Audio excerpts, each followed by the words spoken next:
저희 같은 일반 사람들이 떠올리는 사람은 결국 사실 일론 머스크와 스페이스 X긴 하거든요. 그렇죠.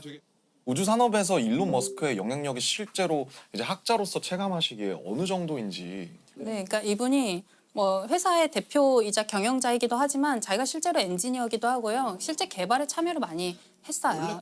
원래 페이팔을 만들었었죠. 네네. 페이팔을 하면서 돈을 엄청 끌어 모아서 네. 그걸로 성공한 돈을 이제 우주에다가 뿌리고 있죠, 지금.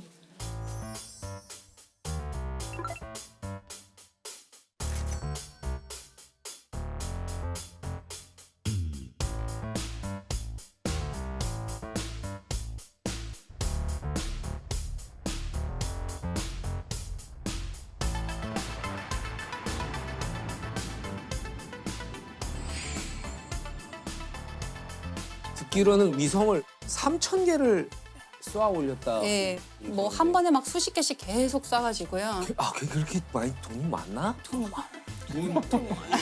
그게 그 스타링크. 네, 그거죠. 그게 스페이스 X가 하고 있는 스타링크인데요. 지구 근처에 인공위성을 엄청나게 많이 띄워서 얘로 네트워크를 망을 만드는 거예요. 지구 어디서나 통신할 수 있게 한다 이런 계획이 되게 많이 있고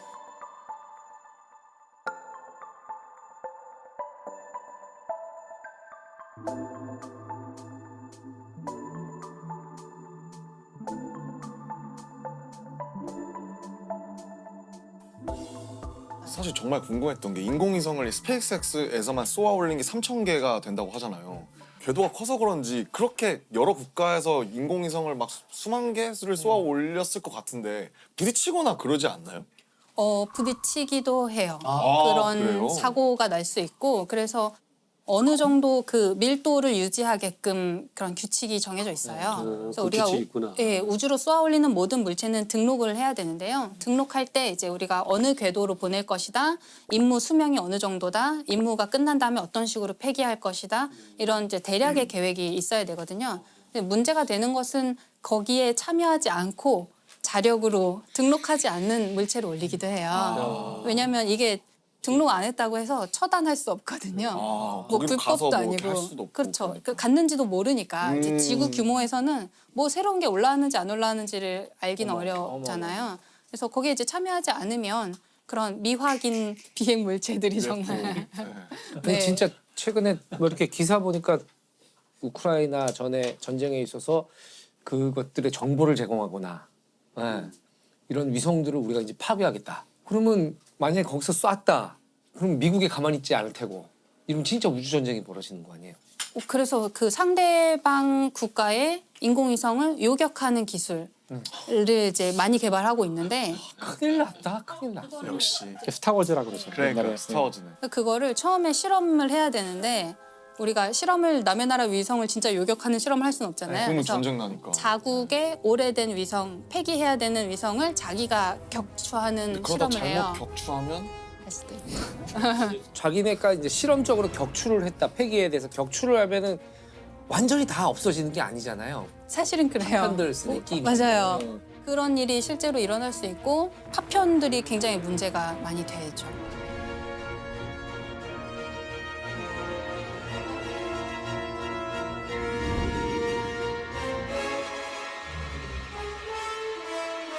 실제로 민가에 떨어져가지고 그러니까 그게 떨어질 수도 있는 거죠. 떨어질 수도 있어요. 대개는 이제 바다로 떨어지게 통제를 하는데요. 애초에 통제가 잘 안 되는 고장난 뭐 이런 경우에는 어디로 떨어질지 통제하기 어렵죠. 자, 그러면은 되게 저는 생소한 말이었는데 일론 머스크가 인류를 뭐 다행성 종족으로 만들겠다라고 네. 선언을 했다는데. 그게 이제 일론 머스크 같은 큰 사람이 얘기를 하면 일파만파 전파가 되니까 그런 건데 그렇죠. 일단 트위터를 인수하셨으니까. 네.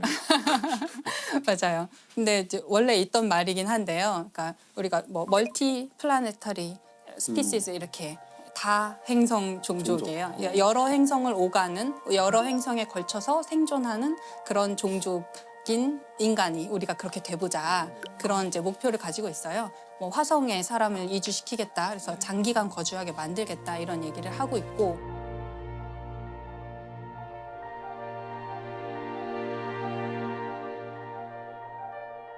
화성에 인류를 화성에 보내겠다는 계획을 제안하는 곳은 꽤 있었는데 그 중에 가장 잘하고 있고 가장 잘 살아남아 있고 진짜 할 것 같은 데가 스페이스X예요.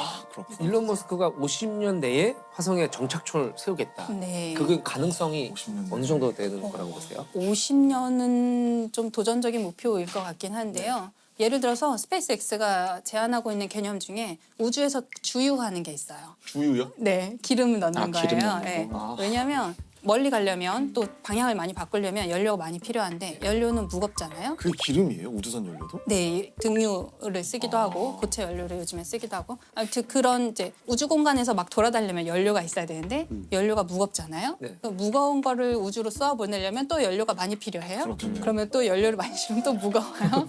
이게 이제 로켓 방정식의 저주라고 사람들이 얘기하는 로켓 공식인데 방정식의 저주. 네, 지구를 탈출하기 위해서 드는 연료와 에너지 양을 계산하는 건데요. 네. 연료를 많이 싣고 가고 싶은데 그러면 연료가 또 필요하고 이거예요. 그래서 어디선가 타협점을 어디선가 찾아야 되는데 스페이스 X 같은 데서 제안하는 거는 일단 띄워요.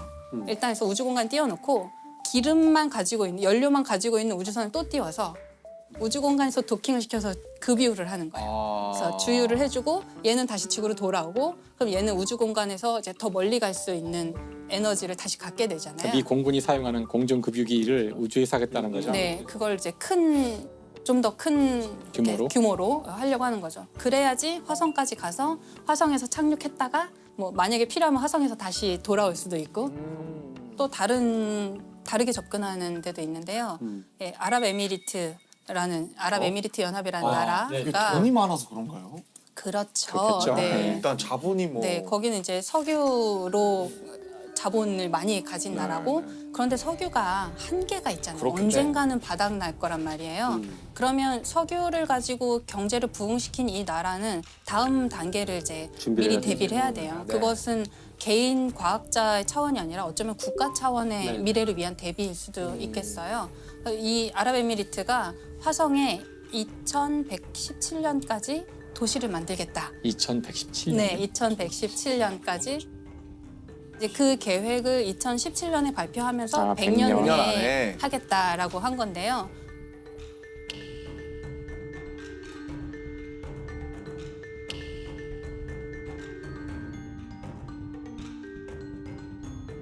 국가 차원에서 굉장히 우주 탐사를 갑자기 막 속도를 엄청 빠르게 진행시키고 있어요.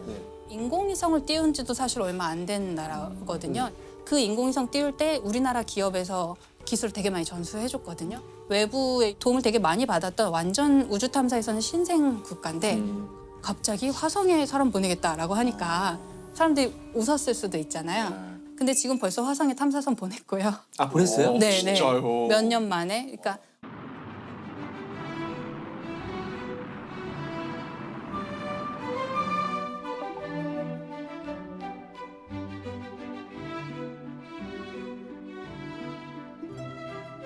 원래는 어떤 한 국가가 열심히 준비를 해서 화성 탐사선 정도 보내려면 한 10몇 년 정도 준비를 해요. 개발 기간.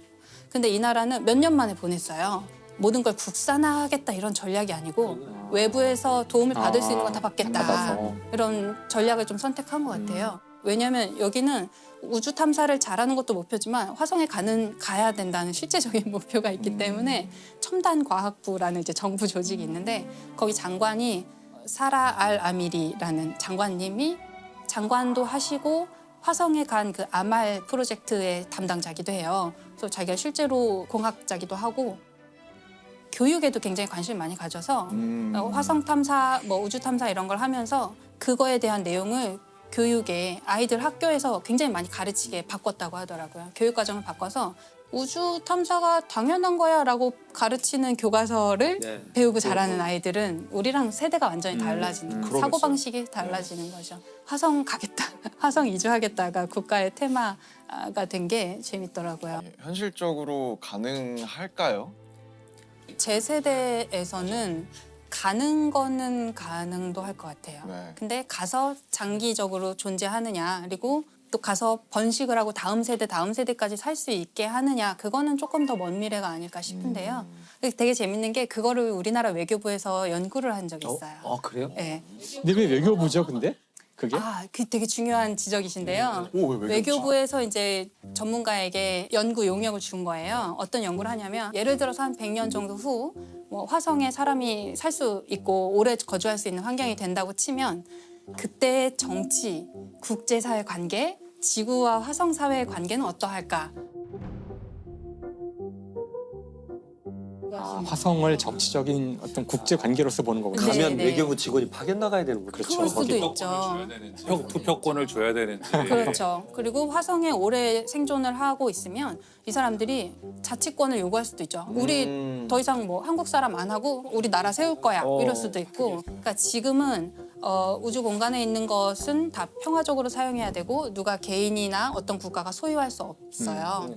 그런데 최근에 바뀐 게 미국 정부에서는 달에서 흙을 얼마쯤 가져오면 그게 뭐 그람당 얼마 이런 식으로 해서 팔 수 있게 해주겠다. 국가가 이건 사주겠다. 민간 기업한테 약간 장려하는 느낌인데요. 그렇죠. 그래서 달 좀 가서 파와라 네, 이런 네. 느낌인데. 그러면 다 미국 정부의 입맛에 맞게 탐사를 하려고 그렇죠. 하겠죠. 그리고 나중에 미래에는 뭐 정말 우리가 정착촌이 형성된다면 그 뭐 땅은 모두의 땅이지만 그 기지는 우리 거야라든지 기지 안에 있는 뭐 바닥에 깔아놓은 매트 우리 거니까 밟지 마라든지 다른 형태의 소유권을 주장할 수도 지금 있죠. 남극이 그렇지 않나요? 남극도 네, 남극도 소유 못하죠. 근데 소유는 못해요. 기지는 자기 거인 거죠.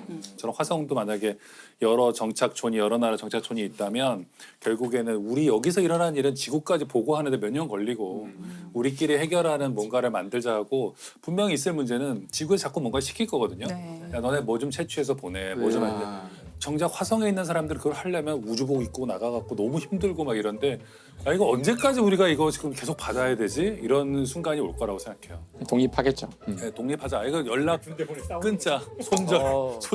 야. 그죠. 이걸 누가 했냐면 그런 게 이제 국제 정치나 이런 거를 연구해 본 경험이 있는 사람들이 네. 잘할 수 있는 거죠. 그걸 전공하셔서 석사를 받으시고 SF 소설을 쓰고 있는 배명훈 작가님이 그걸 했어요.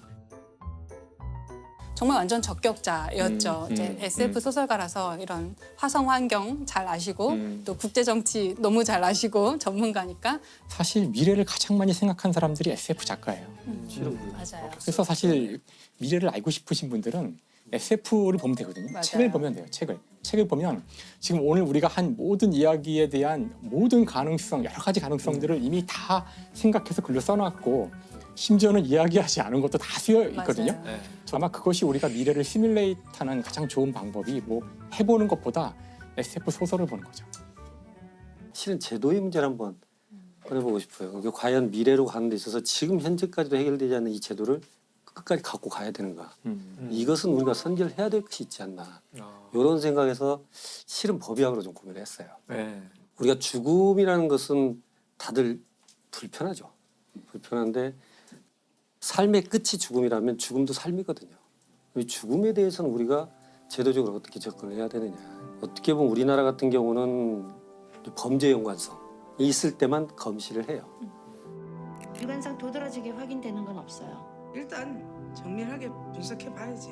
뭐 예상대로 단기부터 다 들어갔다. 네, 그러나 이제 그 안에 사고랄지 뭐 이런 여타의 자연사나 이런 것은 누구도 관심을 안 갖고 있죠. 그러니까 실은 통계적으로 보면 우리가 한 22만 명, 23만 명 정도가 1년에 사망을 해요, 우리나라에서. 그 중에 약 10% 차지하는 2만 8천 명 정도가 사인을 몰라요. 그렇게 많아요. 그러니까 범죄란 뜻은 아니죠. 범죄는 아니고 전혀 온갖 검증을 종류의- 거치지 않는 거죠. 전혀 사인 미상이라 하더라도 장래 사망 등록이 되는 현실입니다. 우리가 여기서 얻을 수 있었던 교훈들을 놓치고 있는 거 아닌가. 그럼 과연 이 많은 정보들을 우리는 그냥 계속 빠뜨리고 갈 것인가. 나한테 닥칠 때까지. 그래서 이 문제가 결국 우리한테만 있는 것일까 하다가 한번 예를 한번 찾아보자 네. 한 것이 미국의 검시제도의 변천사를 한번 볼 수 있었던 마침 전기가 한 권이 나왔어요. 그래서 그분이 이제 프랜시스 글래스너리라는 여성분이에요. 네. 이분은 미국 죽음에 관한 전체 시스템을 바꾸자라고 처음 얘기했던 분이고, 근데 이분이 이제 실은 시작은 51살 때 시작을 해요. 아? 51살 때. 그 전에는 뭐 하시던 그 전에는 그냥 평범한 분인 것 같지만 아주 금수저예요. 아주 금수저인데 굉장히 유복한 집에서 편안하게 이렇게 결혼을 해서 살던 분인데 이분이 그 당시가 이제 1차 세계대전이 끝나고 2차 세계대전 사이에 이분이 주로 활동을 하시거든요. 네. 게스트하우스 같은 걸 운영을 해가지고 집에 돌아가지 못하는 군 병사들 다 모아서 자기가 케어해주고 전쟁 고아들 상대로 그 후원금 모금을 하기 위해서 연극 무대도 나는 내가 가지고 있는 것 어느 것 하나도 내 노력으로 이루어진 것이 없다. 다 물려받았잖아. 그렇다면 나는 다른 사람들을 위해서 써야 되는구나. 이게 내가 생존하는 이유가 되겠구나. 그래서 나는 앞으로의 삶을 그 다른 사람이 행복하게 살 수 있도록 나는 뭔가를 바꿔야겠지. 이런 어떤 계기들이 있었어요. 근데 그런 때 우연하게 51살 때쯤 몸이 좀 아파요. 그래서 이제 부자들, VIP들이 입원하는 이제 그런 또 요양원 같은 곳에서 오빠 친구를 만나요. 매그너스라는 그 의사를 만나요. 얘는 하버드 의대 출신이에요. 그 다음에 보스턴에 있는 그 검시소의 검시관, 우리로 말하면 법의학자.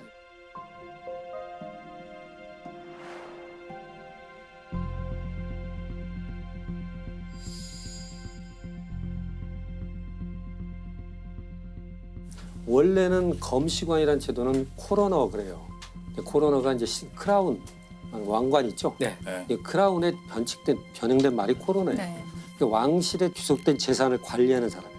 또는 누가 사망하거나 살인하면 임자 없는 재산을 왕실로 귀속시키기도 하고. 이제 영국에서는 그런 사람들이 판사 역할을 했죠. 검시 판사 역할을. 근데 미국으로 오니까 미국은 워낙 인적 인프라가 적잖아요. 그러니까 코로너 제도는 들어왔는데 임명할 사람이 없으니까 그냥 일반인을 임명을 해요. 그러니까 일반인이고 농부가 하기도 하고 장례업자가 하기도 하고. 근데 이 사람은 일반인이잖아요. 중요한 건 법적 권한을 갖고 있죠. 그러니까 이 사람들이 이 시신을 딱 보고 자기 마음대로 평가를 하고 자기가 또 임명한 위원회를 통해서 그냥 정리를 해버려요. 어떤 코로너들이 어린애 신생아, 아주 어린애가 사망한지 발견되니까 자기들끼리 심사를 하고 처리를 하고 돈을 수당을 돌려받고 이 시신을 또 저쪽으로 옮겨요. 또 그래 거기서 자기들끼리 또 해서 돈을 받고. 저런 그런 식으로 돈벌이로 아주 전락을 해서 불과 100년 전에. 그렇죠. 네. 예. 부패가 너무 심할 수밖에 없는 현실이에요. 그러니까 그런 일이 있어서 보스턴 지역에서는 검시관 사무실을 처음 만들었어요. 미국에서 최초로. 그 검시 사무실에 격리를 마치고 거기 있었던 거예요. 네. 그래서 거기서 이런저런 대화를 해요. 그러다 보니까 죽음에 대해서 억울한 사건들. 그러니까 보니까 아니 무슨 죽음에 대해서 이렇게 허술한 건가? 뭐 죽음이 무슨 장사인가? 이렇게 되면 앞으로는 어떻게 되지? 하고 문제의식을 가진 거예요. 그러니까 나도 한번 검시소를 데려가줘. 따라가서 이제 부검을 보고 인체를 보고 그 오빠가 하는 일을 보니까 야 이건 참 의미 있는 일이다. 그런데 그 순간에 이 매그네스가 뭐라고 그러냐면 자기는 부검을 하고 검시를 하면서 인간 장기의 아름다움에 매료됐었다. 그런 표현을 해요. 그러니까 그 인간 여기서부터 좀 이상해지는데? 그게 좀 이해할 수 있는데 네. 이 사람이 얘기하는 건 뭐냐면 무한히 계속적으로 살아 움직였던 장기가 어느 순간 멈춘 거잖아요. 네. 그게 하나의 물건처럼 보이는 것들이 어떻게 한 사람의 인격을 가지고 삶을 영위했었을까. 그걸 아름답다고 표현하는 게 그게 너무 강했던 거예요. 그 단어에 매료됐던 것 같아요.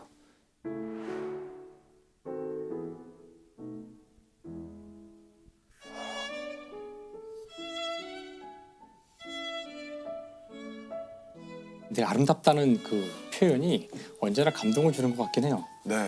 제가 종종 이제 강의를 하다가도 야, 이 수식이 얼마나 아름답냐.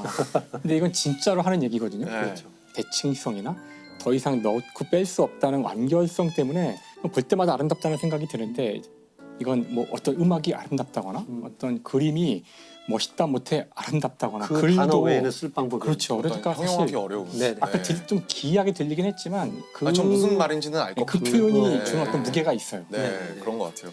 이 프랜시스가 그래서 자기가 봤던 그 장기의 아름다움에서 아름다움. 그림으로 그린 해부학책을 써요. 네. 거기에 이제 시를 옆에다 씁니다. 시까지 쓰셨어요. 여기서 시 이게 뭐냐면 인체 복부의 이제 장을 표현하는 거예요. 그거는 이분이 그렇게 씁니다. 배를 열어보아라. 그러면 꼬아지고 비틀린 장이 보일 것이다. 벨벳처럼 부드러우면서도 부채살처럼 강하게 너를 지탱하고 있는 견고한 장관막을 보아라. 이런 표현이거든요. 그게 좀 어려울 수 있지만 사상 최초의 해부학 시네. 네, 새벽 시죠. 이게 그 이제 뒤로도 어떤 없었을 것 같아요. 사행시처럼 만들어 놓은